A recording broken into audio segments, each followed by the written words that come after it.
Hello, नमस्कार किसान भाइयों। और आप देख रहे हो हर्ष किसान यूट्यूब चैनल। तो किसान भाइयों, आज हम आपको बताएंगे गेहूं की फसल में आखिरी सिंचाई कब करनी चाहिए और जिससे दानों की गुणवत्ता अच्छी हो और पैदावार पूरी मिल सके।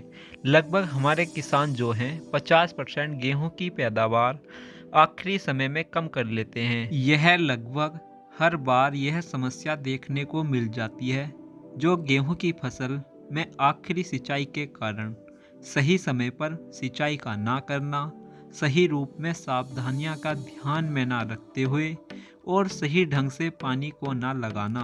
अगर हम सब इन बातों का ध्यान नहीं रखते हैं, जिसका रिजल्ट किसान भाइयों को सही नहीं मिल पाता है। अधिकतर हमारे किसान भाई इसी में उलझ जाते हैं कि पानी गेहूं की फसल में कब लगाना चाहिए, पानी लगाने का सही समय क्या है और क्या सावधानी रखनी चाहिए। तो किसान भाइयों, जो तेज़ हवाएं चलती हैं, क्या फसल गिरने से पैदावार कम हो जाती है या सिंचाई ना करने से पैदावार कम हो जाती है, इसमें हम डिटेल में इस वीडियो के माध्यम से जानेंगे। तो वीडियो को अंत तक देखें। अगर किसान भाइयों आप हमारे चैनल पर पहली बार आए हो तो वीडियो को लाइक, चैनल को सब्सक्राइब और साथ में बेल आइकन दबाना ना भूलें, जिससे खेती की हमारी वीडियो आप तक समय से पहुंच सके। हम सब फसल में बहुत कुछ फसल अब तक प्रयोग कर चुके हैं किसान भाइयों कि गेहूं की फसल से अच्छी पैदावार और अच्छा उत्पादन देखने को मिले। लेकिन जो आखिरी सिंचाई हम सब करते हैं, इसका बहुत महत्वपूर्ण रोल होता है पैदावार बढ़ाने में। अगर गलत समय पर पानी को लगा देते हैं और सावधानियां जो हैं ध्यान में नहीं रखते, तो निश्चित ही इसीलिए पैदावार कम मिलती है किसान भाइयों। गेहूं के खेत में नमी पर्याप्त मात्रा में होनी चाहिए, तभी सभी बालियों में जो है सही ढंग से दानों का भराव हो सकेगा किसान भाइयों। अगर मोटी मोटी अवस्था की बात करी जाए, अवस्था के आधार पर गेहूं में हम लोग जो सिंचाई करते हैं, प्रत्येक अवस्था में सिंचाई की आवश्यकता पड़ती है। गेहूं में जड़ बनते समय, नए कल्ले के विकास के समय और तने व गांठ बनते समय, दानों में दूध पड़ते समय और दाने सख्त होते समय, तो किसान भाइयों ये थी मेन अवस्था।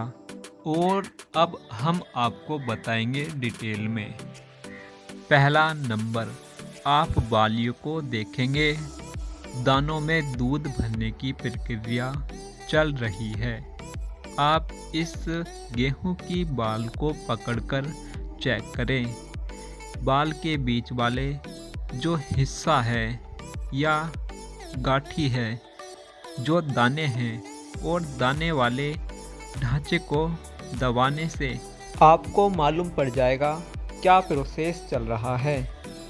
गेहूं के बीच से दबाने पर दूध निकल रहा है, तो समझ लेना कि फसल को पानी की आवश्यकता है और खेत में नमी बनाए रखने और मिट्टी को सूखने मत दें। अगली स्टेज में आप देखेंगे, जब बीज दाने का जो होगा, यानी बीच वाली गुंडी दबाने पर दूध का ना निकलना, यानी दाने हार्ड अवस्था में आए, यानी लालरी कलर में दाना दिखने लगे, तब आप फसल में आखिरी पानी बंद कर सकते हैं। वहीं अगर बाली के बीच वाले गेहूं के दाने हार्ड नहीं होते हैं, तब गेहूं को पानी की आवश्यकता और ज़रूरत होती है। और इसी टाइम बाली में परागण की प्रक्रिया चलती है और इस समय गेहूं की फसल में सूखा बिल्कुल नहीं लगना चाहिए। अगर सूखा लग जाता है तो परागण बाधित होता है। आपको उस स्थिति में दाने कमज़ोर व सिकुड़ने की समस्या देखने को मिलती है। अगर मौसम की बात करी जाए टेम्परेचर इस बार ज़्यादा है, जो अगले 15 दिनों के बाद टेम्परेचर बढ़ने के और भी ज़्यादा चांस हैं। किसान भाइयों, खेत में नमी पर्याप्त होनी चाहिए, तभी सभी बाली में सही ढंग से दानों का भराव हो सकेगा। जो हमने मेहनत की है, मेहनत रंग ला सकती है। किसान भाइयों, कुछ किसानों का मानना है कि अगर हम सिंचाई करते हैं और अगर हवा चलने से फसल गिर जाती है तब पैदावार कम हो जाएगी। तो किसान भाइयों, सबसे ज़्यादा पैदावार कम हो जाएगी अगर आप सिंचाई नहीं करते हैं, ना कि फसल गिरने से इतनी प्रभावित नहीं होती है। तो इसीलिए आप सिंचाई पर ज़रूर ध्यान दें किसान भाइयों। और कुछ खेत हमारे ऐसी मिट्टी में होते हैं जहाँ पर बहुत कम सिंचाई की आवश्यकता पड़ती है, वहाँ नमी खेत ज़्यादा समय तक रोक सकते हैं। तो उस अवस्था में पानी थोड़ा लेट लगा सकते हैं किसान भाइयों। अगर बीच में बारिश हो जाती है और मौसम ख़राब हो जाता है तब आप पानी थोड़ा लेट लगा सकते हैं। किसान भाइयों, आपको यह हमारा वीडियो कैसा लगा हमें कमेंट बॉक्स में ज़रूर बताएं।